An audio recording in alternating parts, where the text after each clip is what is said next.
Il va falloir que je fasse une job de montage. Donc, vous voyez, ici, je dégage le muscle le plus loin possible et on arrive à ce qu'on appelle la chaînette. Vous avez peut-être déjà vu ça si vous nettoyez des filets de bœuf. Il y a une chaîne ici qui suit le filet. Souvent, on garde, c'est un très bon morceau de viande, mais c'est un mélange de viande et de gras. On va souvent le garder, cette chaînette, pour faire du hamburger, du steak haché. C'est très bon, c'est un bon...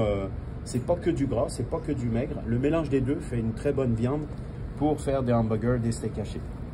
Ensuite de ça, vous voyez, c'est plus des chunks de gras que je vais aller retirer pour avoir une viande le plus nette possible.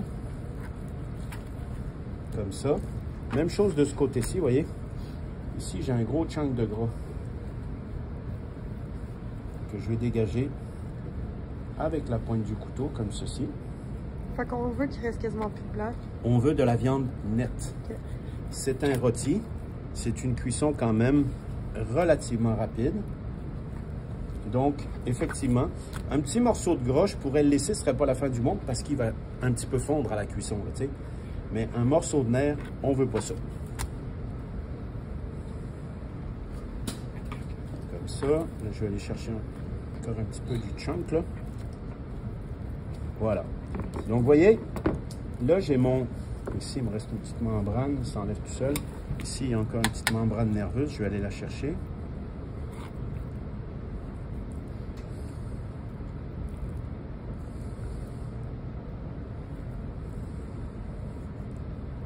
Tiens. De même, je suis quand même assez propre.